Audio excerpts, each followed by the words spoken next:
Over the past 1 month, Kenya's credentials as a democratic nation have been severely tested.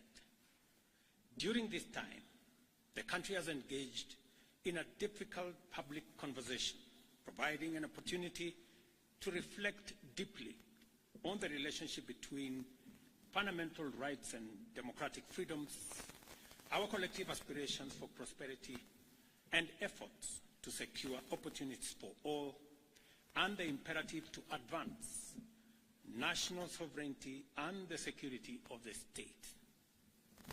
In this discourse, the people of Kenya have expressed their views on governance, development, economic management, national finances, and many other aspects of our nationhood.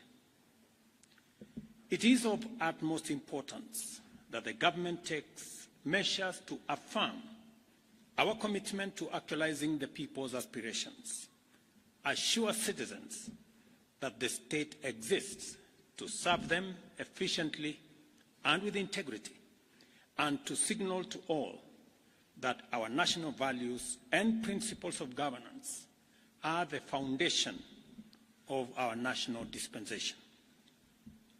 The issues that have come to the fore requiring expeditious attention as matters of urgent priority include an accelerated program to significantly increase our food production and agricultural sector development, in addition to the interventions that we already have, so as to reduce the cost of living and enhance food security in our country. And together with it, to provide requisite raw materials for our value addition, our manufacturing, and our industrialization agenda. The need to expand existing job creation opportunities and programs, and to create new interventions to address unemployment in order to absorb thousands of unemployed young people and provide them with gainful employment opportunities. The necessity of a public conversation on innovative, prudent, transparent, and accountable use of public resources, along with people-friendly mechanisms for domestic resource mobilization and reducing public expenditure in a manner to make sure that we live within our means. Number 4, the imperative of addressing the significant challenge of public debt by establishing and implementing very clear mechanisms to reduce public borrowing and insulate the country from risks associated with debt accumulation, including prudent financial management to avoid debt distress. The importance of constituting a more inclusive government that unlocks the potential of citizens from all sectors to drive our national transformation and our unity. I gave the nation my undertaking to reflect at length on these issues that have been brought into sharp focus by the people of Kenya. I also promised to consult widely on the way forward, and I also promised to craft a broad-based government that would harness the enormous potential in our country to turbocharge our economic transformation and to provide for inclusive growth. While the events of the past 1 month have caused tremendous anxiety, concern, and uncertainty, the crisis has presented us with a greater opportunity as a nation to craft a broad-based and inclusive citizen coalition for national transformation and progress, made up of all Kenyans from all walks of life. It cannot be denied that our nation has been in a crisis caused by multiple and complex factors. Neither can we turn away from recognizing that the opportunity before us is greater than the crisis.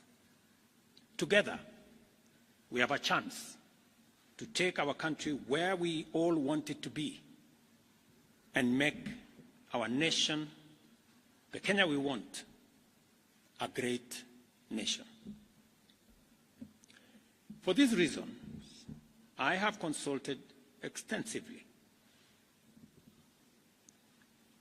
on one, the need to enhance, broaden, and deepen the National Economic Turnaround Plan set out in the Bottom-up Economic Transformation Agenda to incorporate a wider range of ideas, programs, and interventions that will facilitate job creation, robust debt management, enhanced transparency and accountability in the use of public resources, and enhance domestic resource mobilization and optimize public expenditure in a manner that gives all of us a chance to live within our means. Consequently, I have started the process of forming a new broad-based cabinet to assist in driving the urgently needed and irreversible transformation of our country. I nominate the following first batch of 11 individuals for consideration and approval by the National Assembly for appointment as Cabinet Secretaries and Attorney General. Ministry of Interior and National Administration, Professor Kithure Kindiki. Ministry of Health, Dr. Deborah Mulongo Baraza. Ministry of Lands, Public Works, Housing, and Urban Development, Alice Wahome. Ministry of Education, Julius Migosi Ogamba. Ministry of Defense, Aden Bare Duale. Ministry of Agriculture and Livestock Development, Dr. Andrew Muihia Karanja. Ministry of Environment, Climate Change and Forestry, Roslinda Soipan Tuya.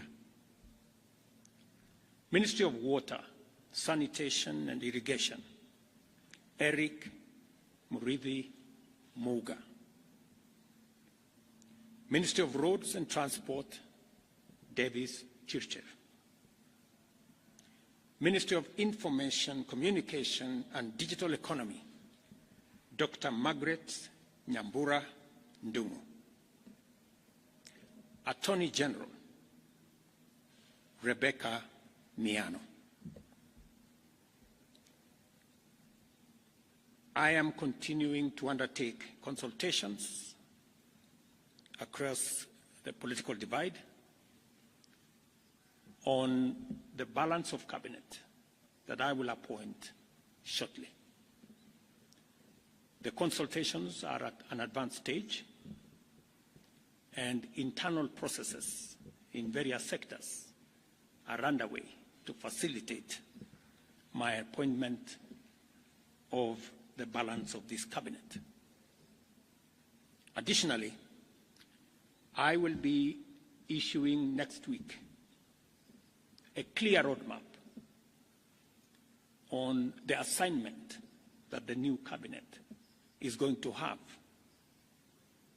with clear timelines and deliverables for us to harness the tremendous potential that exists in our nation and drive our country to greatness.